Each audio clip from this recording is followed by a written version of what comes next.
Hello and welcome to the Writing Community Chat Show.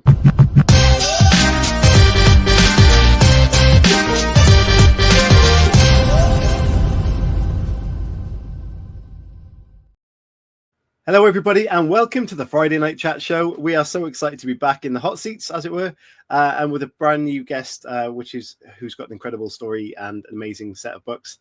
So we're looking forward to that conversation. Chris, how are you doing? How's your week been? Yeah, I'm very good, thank you. The week's been productive. I've been the admin for the show this week. I've been emailing people, getting some really good guests on. We're booked up till the end of November, some in December as well. So yeah, we're fully booked until the end of the year, and we're just trying to squeeze a few more really good guests in for people.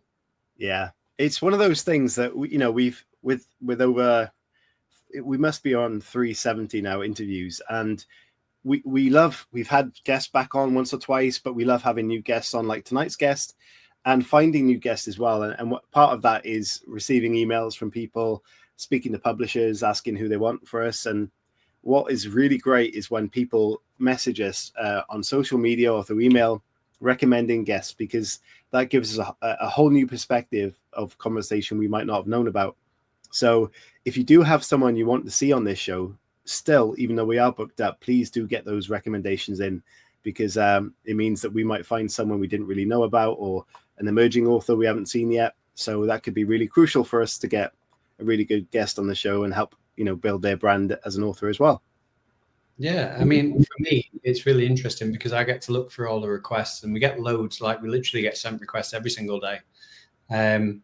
And some of the authors that we've got coming on, obviously, we've never had on before. And some of them write really interesting fiction. One of them today, she's coming on the day her book is released. And she writes fiction, which I can't remember how she described it. But basically, she writes books about villains that get the girl, but then stay villains. So it wasn't quite erotica. But it was in that ballpark, and I was like, we've never had anyone that's done this type of genre before, so I'm really excited to have that person on and chat about that sort of style of narration. So yeah, there's some interesting guests coming up, definitely. Yeah, and obviously that all helps us with our own writing as well, all the tips we get from the show through natural conversation as well, and the tips that we do ask for. So it's a great place to learn as well as enjoy the show and the conversation. So yeah, it's good to have those guests coming in. As what's also great about this is how we support each other writing, and what Chris has been doing recently with my new crime fiction novel direction that I've gone in. He's been checking in with me, and having a check-in buddy is actually really good. So every other day when I've been writing, I get a message from Chris. How's it going? Have you been writing? And it's not the pressure that's there. It's just like, I want to be in an excited position to tell him, yes, I've done this and I've done that. So that's a bit of advice. If you know someone who's, even if they're not a writer, someone who's interested in what you're doing, get them to check in with you so you can give them updates, because it does work. Yeah, it definitely does. And I'm interested in your crime fiction story for two reasons, really. One, I'm a reader, so I'm interested in it from that point of view, because it's a great start to a crime novel. It's something different that I've not read for a long time, so I'm excited about that. I love all the little clues, not necessarily clues, but sort of like, why is that happening? Why is that happening? Why is that happening? You create a lot of whys at the start of the novel, which is great. So I'm interested from a reader's point of view, but I'm also interested, obviously, and invested from a friend's point of view, because I want to see you at Harrogate Crime Writers Festival on a panel, and the only way that's going to happen is if you write this book. So I want to keep championing you, make sure you get there, and make sure that I'm the one taking the photos at the side going, yeah, he did it. He got the crime writers panel. So yeah, that's the aim, and that's the goal. We go every year and we do interviews for other authors. Wouldn't it be amazing to see one of us sat on the seat being interviewed by one of the interviewers instead? I think that is a goal that we need to try and push for, just as an experiment. Yeah, amazing. Is that hashtag? What's it called at the minute? That make your dad proud or something? That I bet his dad's proud. That's what I'm going to put basically when I see you there. Like, obviously, I know I'm not your dad, but yeah, that would be awkward. For me. Yeah, he did it. Yeah, well done, son. Thanks, Dad. Brilliant. Okay, let's get tonight's guest on and have a really good conversation. Please, if you do have questions, send them in throughout, or wait until the end where we've got our dedicated question and answer section. But we're happy to receive them throughout, so do that. And if you're in the chat with other authors, please say hello to each other. This is a community. We want you to get engaged with each other. Not like that, not marital, but just in community-wise. Well, great. Invite us to a wedding. Yeah, you could get married. Okay. So, everybody, let's get ready. Tonight's on the Writing Community Chat Show, we are thrilled to welcome a guest whose storytelling has captured hearts around the world. Our guest is J.L. Witterick, an international best-selling author whose work has been translated into 10 languages. She first gained global recognition with her novel, My Mother's Secret, a powerful story of resilience and compassion based on true events. Now she's here to talk about her new young adult dystopian romance, You Can't Take the Truth, displayed above Chris's head, a bold and thought-provoking story about society pacified by a dream-inducing drug, and the one teenage girl who chooses to fight back. I've lost myself. Yes, we'll be diving into the emotional fire behind a new book, her incredible journey from a career in finance to becoming a globally recognized author, and how writing for her is a form of rebellion. So please give a warm welcome to J.L. Witterick. Hello. Hi, thanks so much for that really wonderful introduction. Thank you. I was like, that's me? That sounds really good. You're welcome, although I did get lost in there for a second. How are you doing? What's that? How are you doing? How's your week been?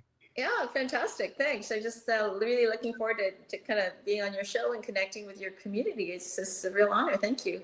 Oh, you're so welcome, and thank you for joining us. And looking forward to getting to know you and your story. So, yeah, I mean, first thing to note is how we'll talk about a lot of this, and obviously we try to be a bit more informal at the start of the show, but I'm just so mind blown at the direction of your novels, from your first novel, which is an amazing story, historical fiction, and moving into now fantasy, dystopian fantasy. I've got so many questions about that, but let's rewind it all because I'm jumping ahead here. When you were in the world of finance and writing, at what point did you think, okay, I'm now going to transition, and what was the spark moment for you to decide to go down the author route? I think it's a very valid question because they are completely different professions. I was in the investment world. I actually invested around the world. My firm, I was one of the few women in Canada who founded an investment firm and was the president of it. And I just actually got the Million Mile Club thing from Air Canada because I flew so much. That's 40 times around the world. And they give you a little plane. I don't know, it was just silly. But anyway, and I interviewed companies all around the world. And then I go from that to, as you say, writing a novel, based on true events during the Second World War. And I think what happened to me can be relatable to anyone who finds himself in a place where they could not have foreseen. It's just you make a decision, that decision leads to another decision, and then before you know it, you're in this life that you're in. And I saw a documentary that I found quite moving, quite inspirational, and so I said to myself, someone should write that into a novel. And then one day I just said, well, why don't you just do it, because then it'll get done. And we all have that voice that says, well, because you don't know how, like, you just this is ridiculous. But this is what I also say to myself. Anyone who is really good at what they do, at one point in time, they didn't know how to do it. Is that true? So absolutely. You can learn, anyone can learn. You just have to want it badly enough. And I wanted it badly enough, and it changed my life. I ended up, all my employees went to my partner, which is the largest bank in Canada. And so nobody was out of a job, which would have been hard for me to do. I couldn't do that, but that worked out. And so I embarked on a brand new career, and I've been a full-time author ever since. And I mean, it doesn't pay as well, I'll tell you that. But not everything is about, what it pays. And I also think society rewards in a wacky way anyway, and you shouldn't judge anyone by what they're paid because it makes no sense. So and I'm very grateful that about that. I get to live two lives in one. Amazing. Yeah, Anya said in the comments there, it's very true. Growth mindset allows people to find the belief in themselves, and I do think that is right. Yeah. No, definitely. Well, JL, where did that want turn into action then? And can you talk us through that process? Obviously, you were saying you always wanted to go into writing fiction. yeah. Obviously, being a head of a company, having employees beneath you and working and relying on you, to have that and then go, do you know what? I really want to do this other thing. Like, how did you make that into action? Well, you know, I'm not Celine Dion, but I did start in the investment career when I was quite young. So I had already been an investment person for 30 years. And I'd seen multiple market cycles. I'd seen the financial crisis. We came out of that, the best performing fund the following year. But during that crisis, it really, you know, it was like somebody punched me in the stomach, like really, really hard. And I thought, you know what, I've seen ups and downs, you know, and that markets are just that way. And I've been through so many. I just thought there really isn't anything more new that I'm ever going to learn. Like growth had already stopped. I'd already been through the best times, been through the worst times. And what I love about writing is that, I mean, sure, there's going to be people that don't like it, and I get that. You know, not everybody likes watermelon. I love watermelon, so I get it. But when I get emails from people all around the world telling me that my book brought them to tears, that one man said to me that he had lost his wife, and that reading my novel, it was a love story, like my second one, which actually I'm rewriting, made him kind of feel more connected to her and feel better. And I thought, wow, like, I could never do that managing somebody's money. I mean, I was just making people more money, you know, who already had lots of money. So, well, that's not true. Pension funds, we did pension funds and foundations too. But when I write a story and I can touch people from all around the world, like I get letters from people from India. I get letters from people like schools do my books in Spain. And one teacher said that kids hid in the bathroom because they didn't want to stop reading the book that they were reading in class. I mean, there is no greater compliment than that for a writer, right? So I'm grateful. I never thought I would be a writer. My high school teacher, English, said that I should do that. But, you know, you guys are intimately familiar with the plight of authors. It's very difficult to make a living as a writer. And my parents were immigrants. We didn't have a lot of money. And I always thought when I was a kid, what can I do to help my family? What can I do, you know, financially that will be able to do that? And so writing was never, ever on the agenda possibility. But thankfully, the universe smiled down on me and said, okay, you know, now you've had a career in the investment world, which I think pays people outsized amounts. And now you can do this. And not that I didn't like the investment industry, because it was fascinating, but now I get to do something that's driven from my heart, that I can touch people and really connect with people I would never meet otherwise. So I feel incredibly grateful for that. Yeah. So, I don't know why my watch is making noises. My Mother's Secret obviously had amazing success and was translated into 10 languages. Did you, obviously you sort of saw that documentary and it resonated with you, but did you ever have any expectation that book would resonate so well with readers and get that sort of success? I have to say it was a bit of a Forrest Gump moment, you know, when he was the only ship that didn't get destroyed, and so they got all that shrimp. And kind of was a moment like that for me. I was hoping, of course, that it would be, you know, a book that would resonate with people, but I didn't realize it would just take off like it did. And sometimes, you know, it's just you just say thank you when it happens, because, you know, you can't see it coming. And people have asked me, you know, your books kind of are all over the place. Like you have a historical fiction, then you write a, you know, YA dystopian romance.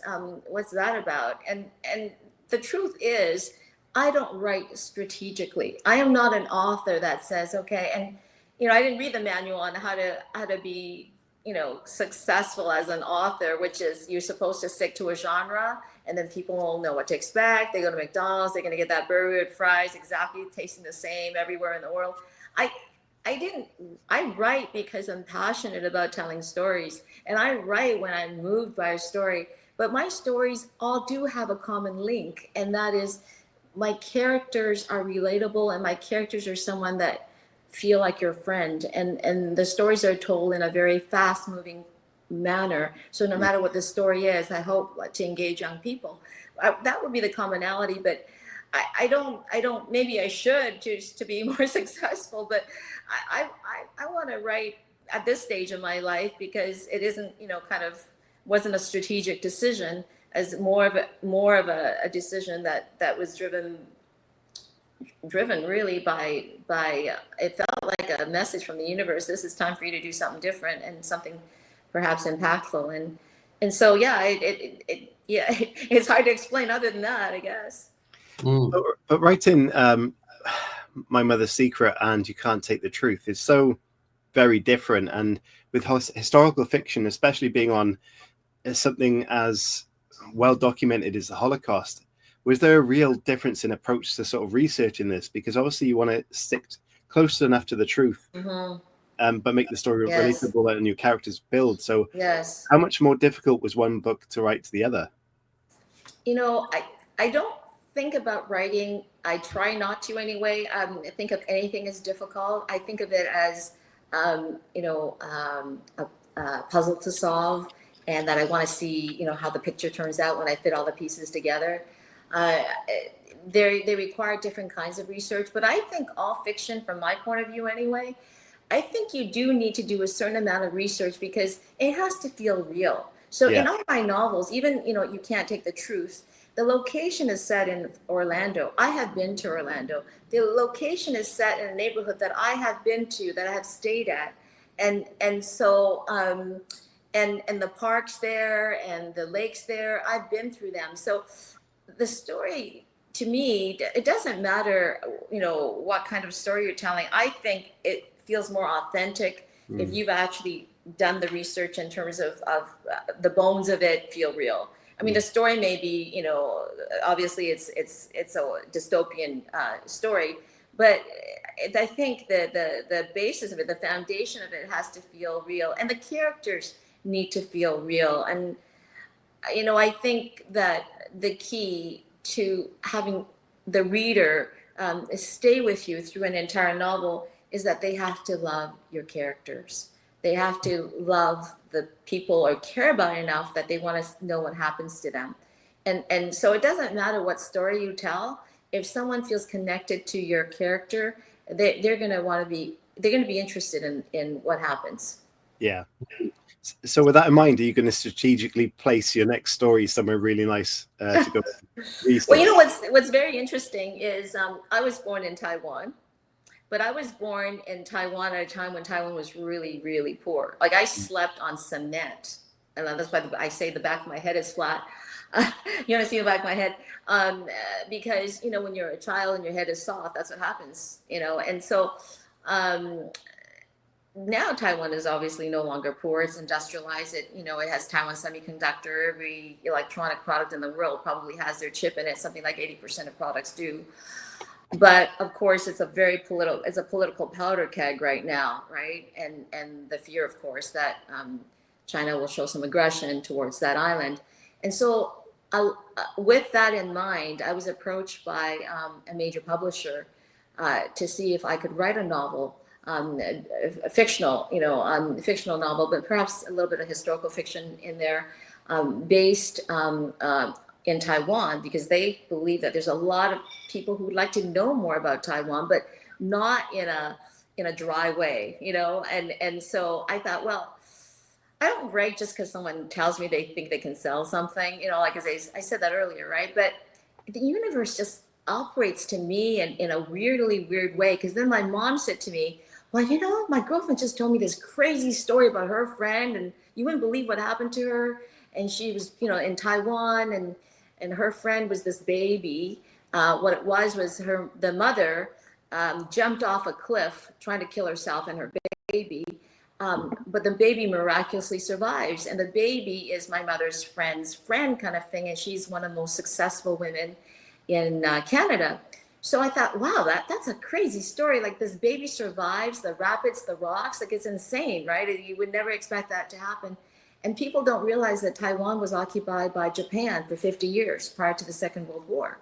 And so this woman had fallen in love with a Japanese man, and when he had to go back after the war, she was obviously treated quite badly. I mean, women looked the other way when she walked down the street, men spat at her, stuff like that. So she decided to kill herself. And I thought, wow, I mean, that story is going to take Taiwan from the end of the Second World War to now, and with this woman, and from when she's a baby to. So I thought, yeah, I'd like to tell that story. I think that'd be a cool story. So I call the novel Stronger, because of course, what doesn't kill you, right? And so that's my novel. I'm about 80% done, and excited about it. So that's what I mean by I didn't expect to write that. It just happened, and that's kind of that's I just listen to the universe. I say, well, what do you want me to do now? I'll do it. Love that. JL, you seem like an incredibly driven person. So a lot of the people that we get on the show and that watch the show are inspirational. Like, they want to be writers. They love getting tips and advice. So as somebody who's really driven, what 3 tips would you give to somebody who wants to become a writer? Okay. Well, first of all, good for you if you want to be a writer, because I think that when you write something, it is a legacy that you leave to the world. I'm hoping that people will read my novels even after I'm gone, and that who I am is a lot of who I am is in my novels, and that it continues to connect with people. So good for you if you want to be a writer. I would say I have one glaring tip. And that is, I didn't make this up. It was a quote by Ernest Hemingway, and that is, everyone's first draft is shit. Okay.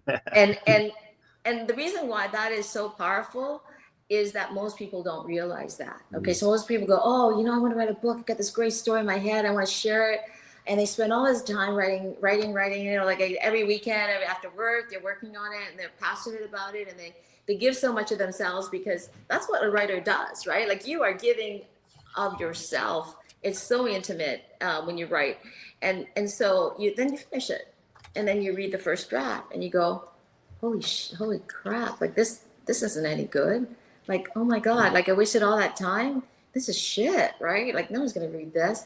And then you just chuck it, right? You just throw it in that garbage can. And you don't realize that, you have to polish statues. Like, they don't shine on their own. And no one, I don't care who it is, no one does it right the first draft. It just doesn't. Even when you're writing an email, if you just wait till next morning to read it, you're going to make it better, right? Even though it looks perfect the night before. So I try to do that in an important email. I always say, okay, I know you think it's great, but trust me, just read it in the morning. And sure enough, so it's a little something that I want to change or whatever, right? It's the same thing. Your first draft is just a first draft. That's why they call it the first draft. And so cut yourself a little slack and say that to yourself. I can make it better, and don't give up. That is the biggest advice I have for writers. Yeah. I'm really interested as well about the transition that you made from obviously working every single day and, managing loads of people, to having that space where you're very much on your own. You're having to manage your words in terms of, like, talk us through the sort of day to day and what it was like in terms of, like, word counts, all that sort of the bones writing. Yeah, sure. So it's very interesting and very perceptive of you to say that, because when I was running a company, we had 2 companies around the world come visit us every day. So I was meeting with the presidents of companies, CFOs of companies all around the world, and I was going to meetings. I was really engaged with quite a number of people, and then you go to writing, and you're like in a room by yourself, right? Like, you're just, and I suffered from a little bit of, I'm not sure if depression is too strong of a word, but I didn't understand why. I was like, after a while, I was just starting to feel a little down. I was like saying to my best friend, I go, I don't know what's going on with me. Like, I'm an upbeat, positive person, and I'm not feeling like myself.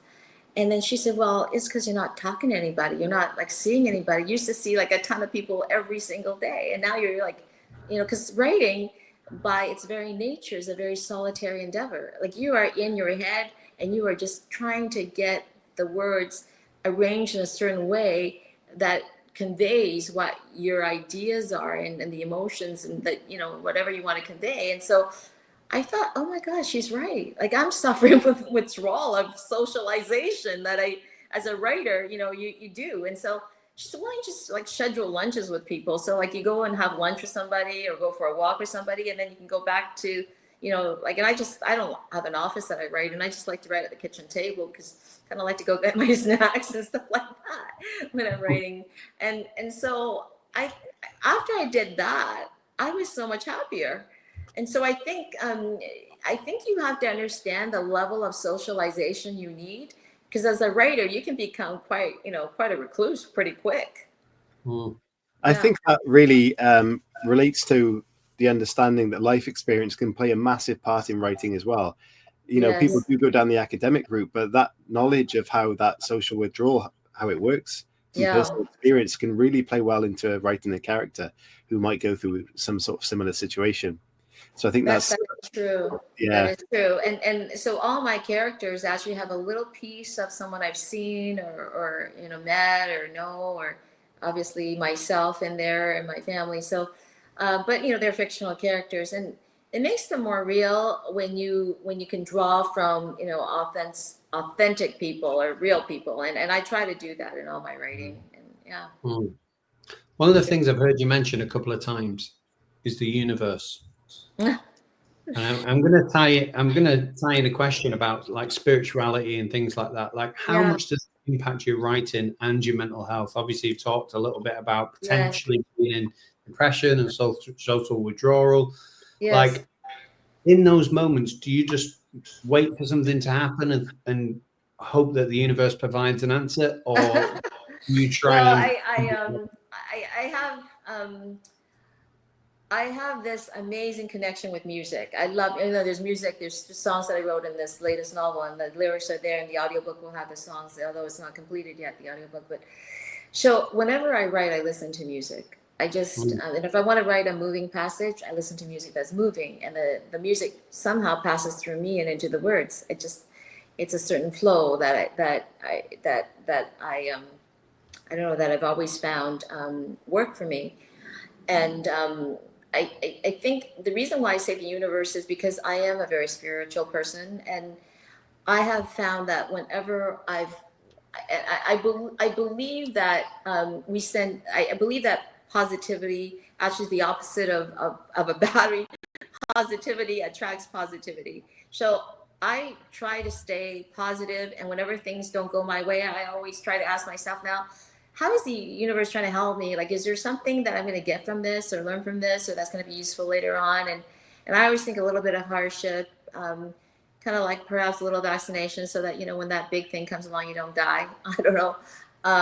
But I do find that whenever I need help, it shows up. It shows up in people I don't know calling me and saying, hey, or it just shows up that in ways that I can't possibly imagine. And so I can't explain it, except that I believe that there's this energy, this force that will help you if you ask for it. And if you are a good person too, I think you need to be, that way.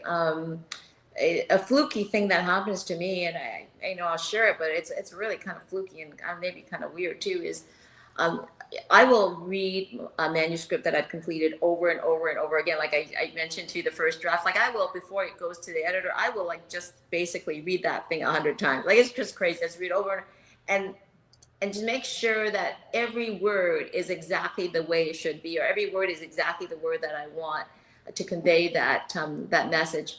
And when I do read my manuscript over, as I mentioned before, I listen to music. Oftentimes, as I'm reading a word, that word will come up in the song that I'm listening to.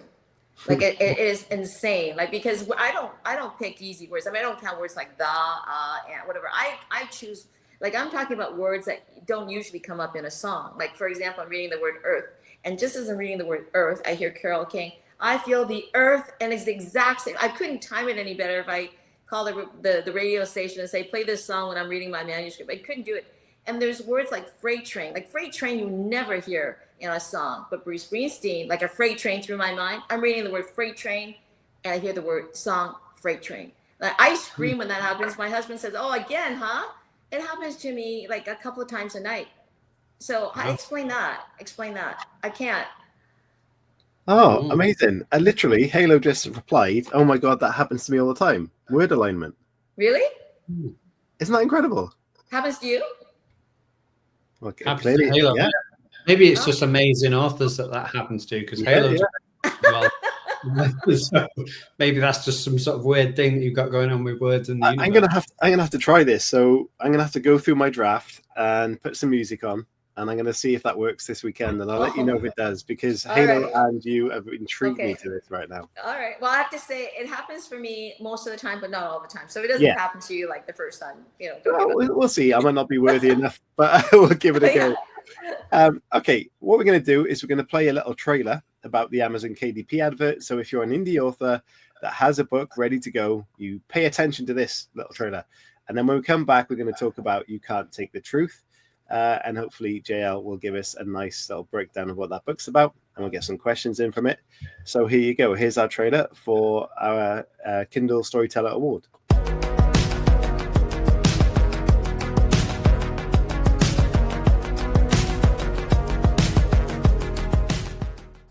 Hey writers, what if Hit and Publish could earn you a massive £20,000? Oh, yeah, imagine. Well, you don't need to imagine, because that's exactly what's on offer with Amazon's Kindle Storyteller Award 2025. This amazing literary prize is back for its 9th year, and it's open to anyone who self-publishes a book via Kindle Direct Publishing in any genre. Any genre. Yeah, whether you've written your first or your 10th novel, it doesn't matter. If it's unpublished and written in English, then you can enter that award with a chance of winning. Yeah, and it's really easy to enter. So just publish your book through Kindle Direct Publishing between the 1st of May and the 31st of August, and make sure it's enrolled in KDP Select. Yep, I think you'd be absolutely mad not to, as a £20,000 prize would help any author boost their career massively. And our previous guest and last year's winner, JD Kirk, said that it took his career to the next level after winning that award and taking it home. Yeah, and it did. These books are everywhere. So in order to enter, head to amazon.co.uk/storyteller to find out more. The Kindle Storyteller Award is open now. So publish, enter, and get your story out there. Yeah, we'll support you all the way. You know we will do that. So we'll leave you with this. Good luck. The WCCS, together as one, we get it done. So there you have it. It's simple as putting a keyword into your manuscript as you upload it to the keyword section in Amazon KDP. It's that easy to enter, and it could be a massive life-changing opportunity for you. So please do enter. Okay, so JL, please can you let everyone know what You Can't Take the Truth is all about? I think it's really about the transformational power of love. It's set in a dystopian, world where people are wanting to just rush home to go to sleep because they can be whoever they want. They have this perfect life, except of course, their normal life can't compare, and society falls apart because who wants to be the teller when you're the president of the bank at night, right? When you sleep, and so. But that is really just the backdrop. The story is about how being loved and loving someone truly, how that gives you strength and makes you brave in a way that you could never possibly have imagined. So my main character is a girl whose parents have passed away, and she lives with an aunt who doesn't want her, and a cousin who's quite nasty to her, and she's really bright. She's insecure though, because when you're not loved, even if you're this amazing person, you have self-doubt because you don't have any affirmation of who you are. And so until she meets someone who truly loves her, she doesn't discover who she is. And when she does, she's just this amazing, powerful person that you can't stop. And it also, I think, is a reflection on my own ideals and beliefs. And I guess I'm a romantic at heart, because I do believe that, and I have this in the book, that life only makes sense with love. And that is really the major theme of the book. And there's multiple love stories in the book, in terms of layering of different, people who have loved and lost, and her own parents, and her own story about loving someone so much that she's willing to to help him commit a crime, basically try to bring down the truth, and because they believe that the world is falling apart given this drug. Yeah. Could you talk to us then about the drug state, dreamlike state that the drug induces, and what kind of inspiration was there to come up with this sort of idea? Well, it came up in a conversation that I had with a friend of mine who was in the advertising agency, in an ad agency. He said, Jenny, I'm not going to have a job in a couple of years because no one's going to be watching ads on TV commercials anymore. Everything is, going to be virtual, social media, all these things. And he said, the real world could be something in the future that is not as real as the virtual world, because people might enjoy being kind of, wearing these glasses and living and traveling to Iceland because you can never afford to get on that plane and live in and go to the hotel, but you can put on these goggles and feel like you're in Iceland. So I thought, wow, that's kind of cool. If we're headed there, what if I wrote a story about, a society that's already there, and how would we deal with that, and what would happen, and that kind of those questions morphed into the novel. Yeah. Yeah. JL, you hit me on so many levels there, because you said that you're a bit of a hopeless romantic, which I definitely am. You talked about the transformation of love, which again I completely agree with. But my question for this then is, how do you write love in a convincing way in a novel? Because if love is a feeling that you get with somebody, so true. How do you get it onto the paper? It's so true. And I'm going to say that you have to have loved deeply, and you have to have had your heart broken, both of which have happened to me. So I think also that you need, sorry about Bill here. I think you also need to show sacrifice, because you don't know how much someone loves you until they have to sacrifice something that's important to them. So as an author, how am I going to tell you that boy loves girl or girl loves boy? Well, boy has to give up something that is really critical or important to him for you to know, yeah, he really loves her. Like Romeo and Juliet, they rebel against their families, but at the end, he kills himself. And I hate that ending, by the way. Like, I would rewrite Romeo and Juliet if I could, because I like happy endings. But I think that you have to see sacrifice, because that is the only way that someone truly loves you. And in real life too, if I don't know, if there's only one business class seat and he says, well, I'll see you when we get there, versus why don't you take it, sweetie? And that's not a huge sacrifice versus, let's say, in a war zone and you've got an apple left and you say you have the apple, kind of thing. That I don't have to tell you this person loves this other person. You know that they do because of their actions. And oftentimes I think it's important that sometimes words don't align with actions so that the reader can figure it out for themselves. So, I can always also do scenes where someone, professes their love and then they do something that you go, yeah, I don't think so. Like you do in real life, or someone is quiet about their feelings, but they demonstrate how they feel about you through their actions. And that, to me, in real life is what you should really believe. Yeah, it's interesting that you mentioned Romeo and Juliet, because I always see Romeo as like somebody who loves the idea of love, but is more in lust rather than love. I know. That's always. I was asking for the distinction in terms of how do you create that love on a page between two people. I know.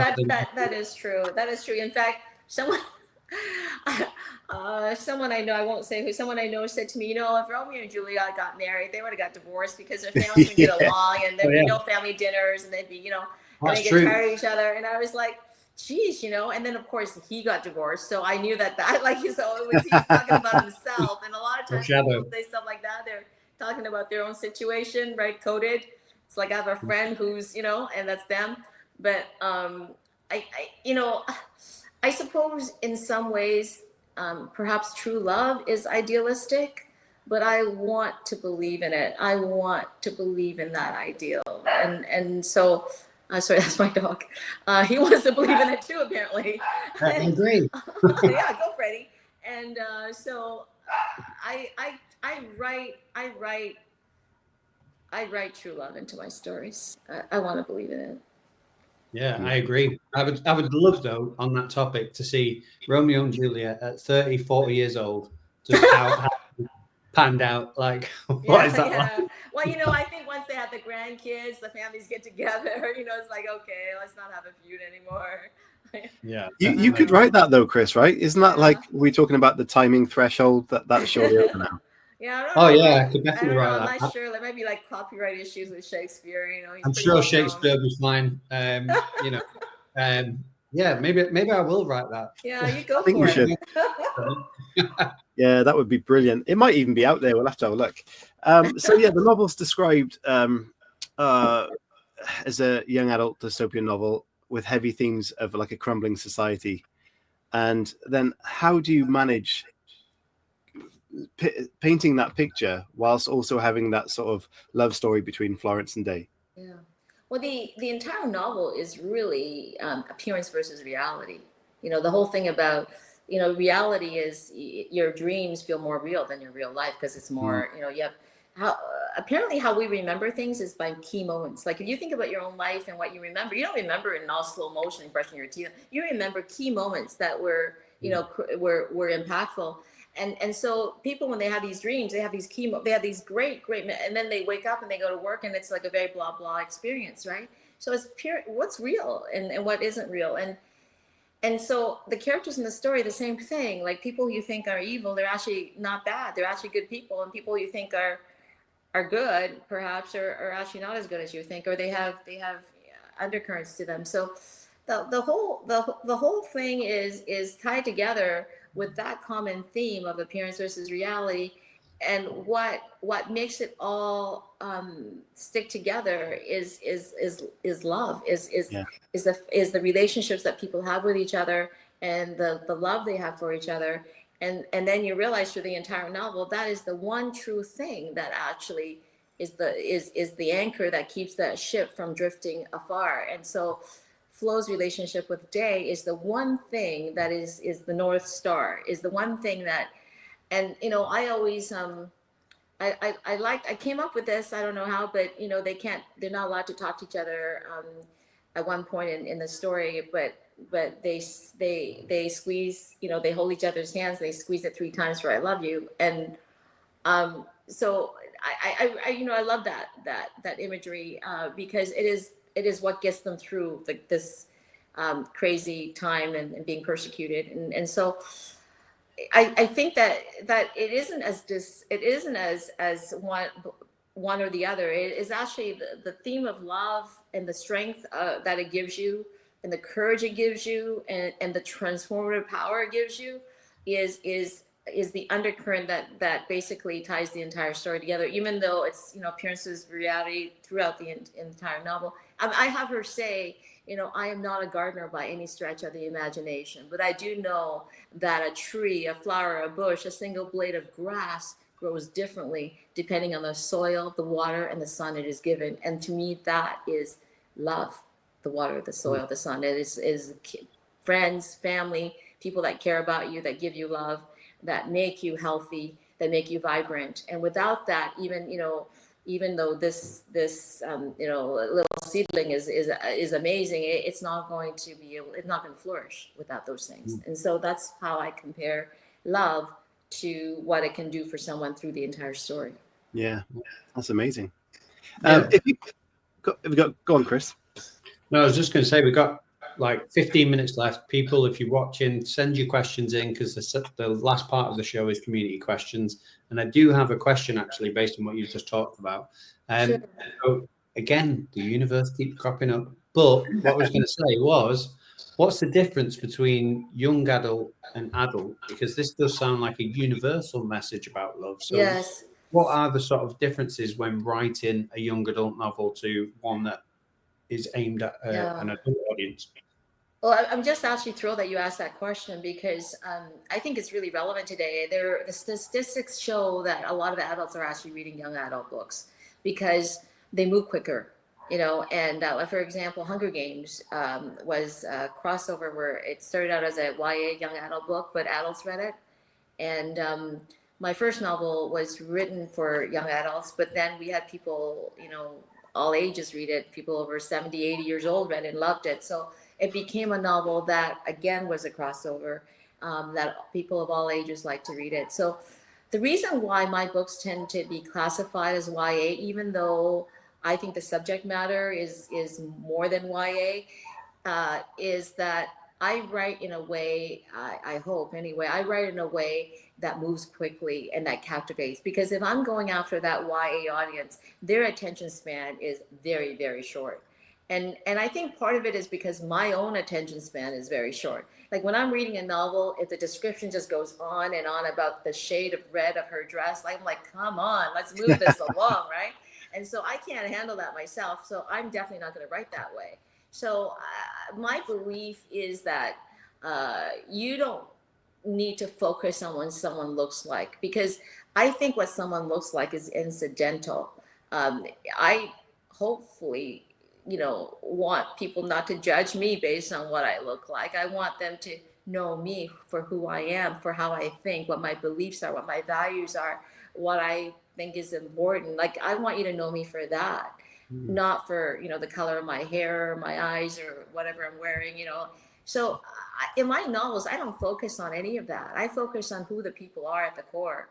And so there's very little description, and there's more plot moving along. And I've had people, I have my hair, I haven't, it's my own hair today, but I do have a hairdresser I go to for special events. And she said to me, you know, Jenny, I just finished grade school. I didn't even go to high school. I started doing hair and I just never stopped. And she's very good. And I'm not sure going to high school would have made her a better hairdresser, so it was fine. And she said, your novel was the first book I ever read and I loved it. And I said, wow, you know, that's a huge compliment. So to me, big ideas don't need big words. In fact, to me, simplicity is the best, but you need to convey strong messages with the right words. I don't mean, you know, just dumb it down. That's not what I mean at all. But I mean, you know, weren't the best teachers in school the ones that could take a complex idea and make you understand it because they explained it so well? So that's what I want to do. I want to make my stories with stories that anybody can read, you know, anybody can understand. And I've had people who English is not their first language, and they've been able to enjoy the story. And they said that it was the first novel that they could, because they, you know, they had a hard time reading literature because their English was not that good. So I'm really proud when I hear things like that, because that is the objective. I want to reach people, and I want to reach them in a way that is, you know, friendly and accessible, and that moves along quickly. And I think from the feedback that I've received, that I think I've been able to do that. And that is one thing that all my books have in common. So yeah, YA, but also adult, kind of like Shrek. You can watch it on different levels, right? You know? Yeah. Great. Lots of onions, layers. Yeah. Love that. Hey, one more question before we move on. So if you do have questions, please send them in. If you could cast the main characters for a film adaptation of your book, if that was to happen for Florence and Day, do you have any idea who you would cast? Well, you know, I'm crazy about Jennifer Lawrence. Like, I just think she's so talented. And I read The Hunger Games, you know, all the series, and I loved it. And I just thought she's going to be tough to find someone who can play Katniss, you know, well. But she did it. She nailed it. And so she'd be perfect to play Flo, I think. Of course, I don't think we could afford her. So that's kind of like one of those, you know, wishful thinking things. And Day, well, Day is just this like dream guy that every girl wants, you know, and so I don't know, a younger version of Brad Pitt would probably be good, but you know, I don't know what the latest heartthrob is, because I'm not that age anymore. I'm sure someone can let us know. Yeah, yeah, I mean, you never know, you know, that could happen. You just don't know. Yeah. Brilliant. The universe, you never know. Yeah, that's true. Certainly. Okay, we've got a question from Anya that did come in a little a minute or two ago. She said, "Is the book out in the US yet? It sounds great." It is. It's available on Amazon in the US. There you go. Please do pick that up. Thank you. Okay, let's start you off with our staple questions then. We've got 10 minutes left. This should time it nicely. If you could take, you kind of touched on an ending already that you didn't like. So I'll ask that question to start with. If you could take the ending of anything, whether it be a TV show, a movie, or a novel, and change the ending, what ending will you change and why? Okay, so yeah, we already did Romeo and Juliet, so I'm going to do a different one. I would say Forrest Gump, because that's one of my favorite movies. I mean, I cried so hard the first time I saw Forrest Gump that I thought someone's going to call 911. I mean, I was just like, oh, like she can't breathe. She's like, cancer. But I mean, it just touched me so much because, I mean, I'm J.L. Witterick, but, you know, people call me Jenny. And of course, Jenny is, you know, the most beautiful, you know, name in the world, Jenny, right? I mean, I think I know all the lines. I've watched that movie so many times. I didn't want her to die at the end. You know, I didn't want him to be by himself. He'd been through so much on his own.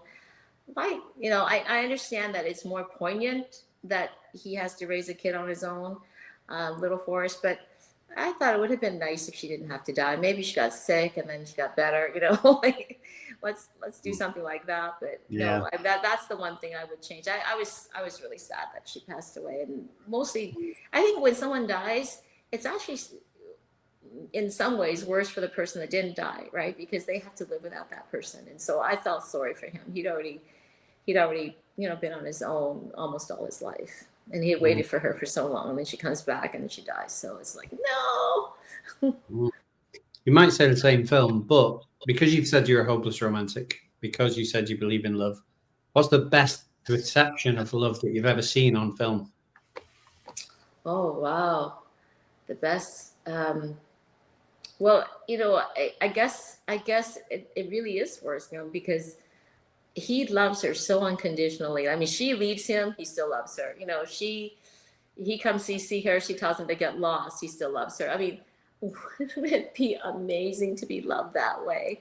And does someone, you know, have to be not, you know, so Forrest Gump is portrayed as a very simplistic man, right?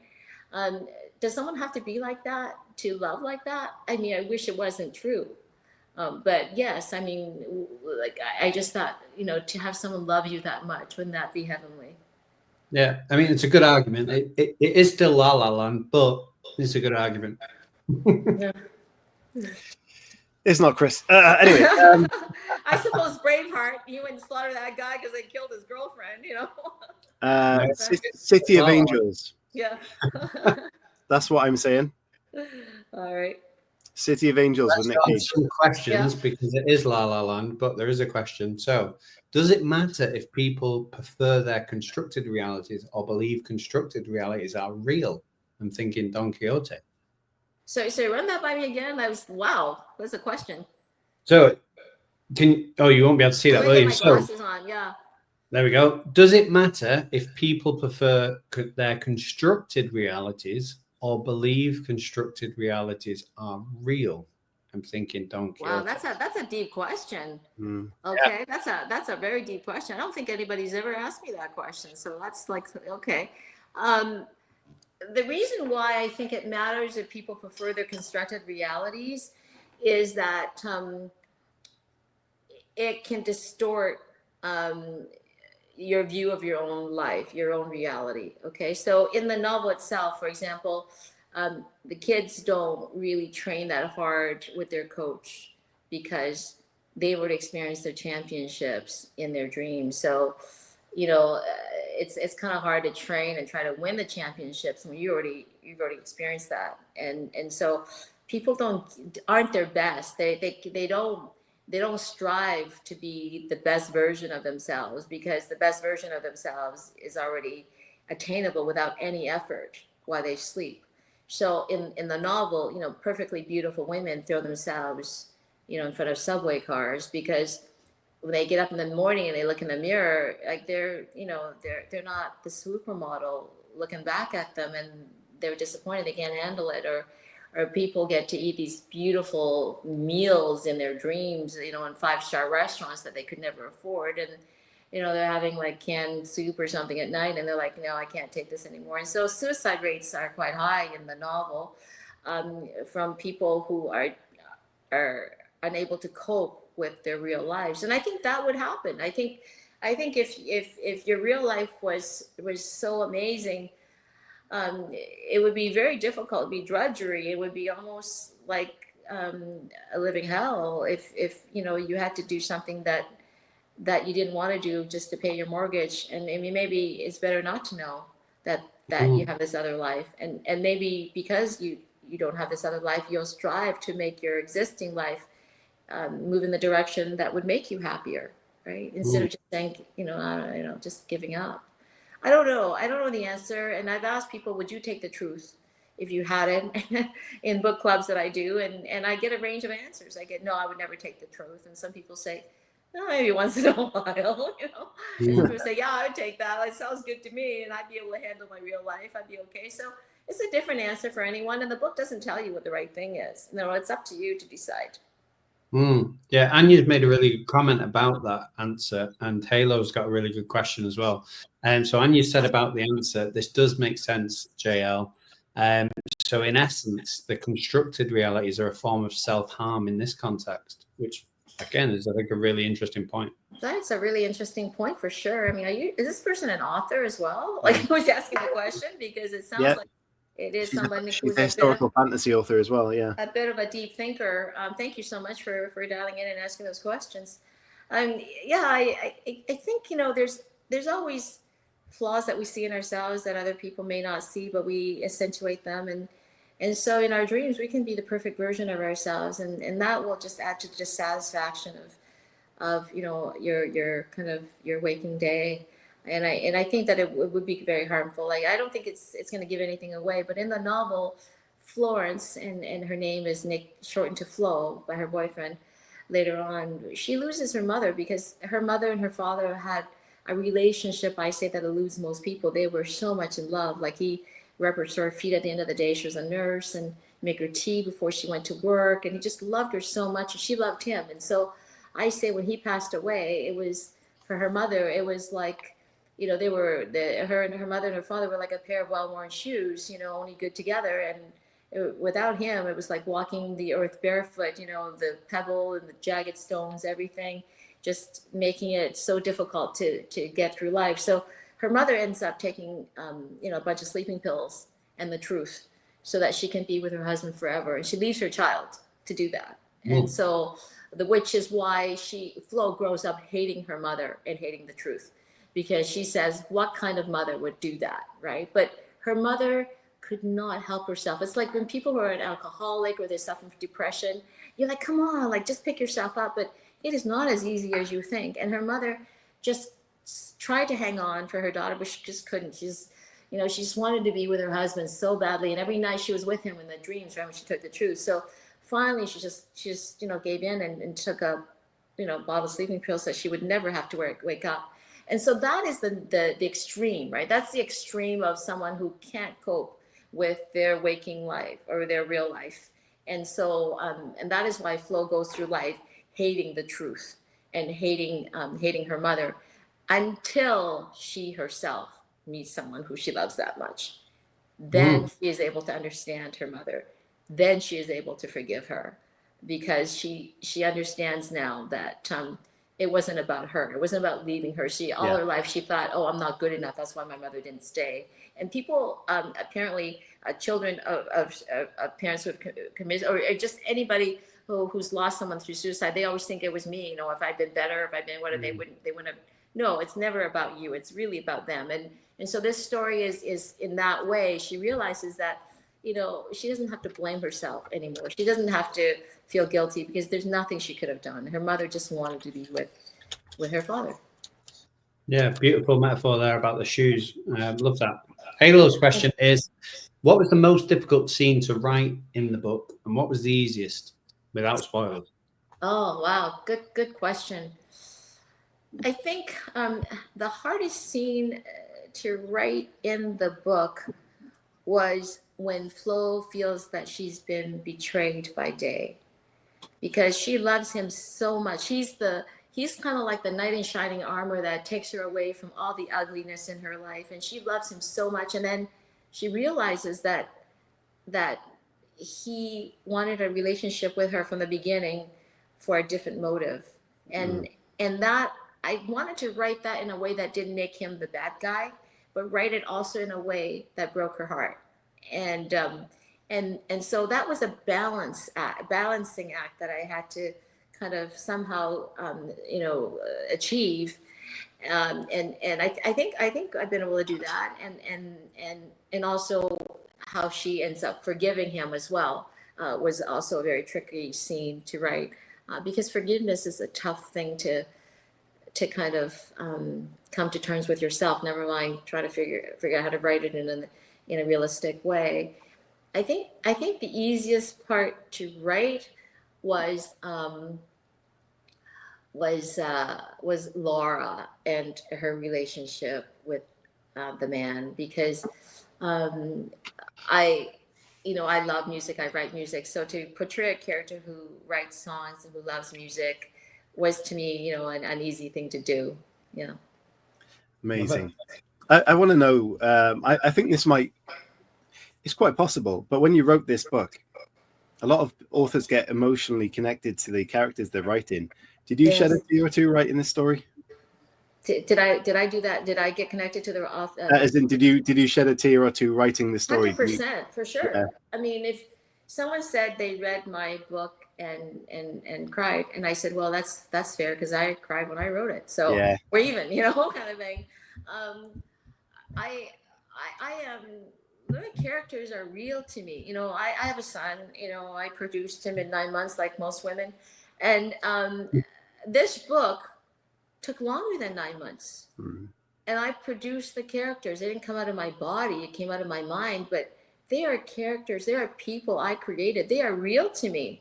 What happens to them matters to me. What I need to have certain things happen to them for the plot to unfold, but I go, oh no, I'm sorry, this is gonna happen to you, it's not gonna be good. And I just but I need it for the story.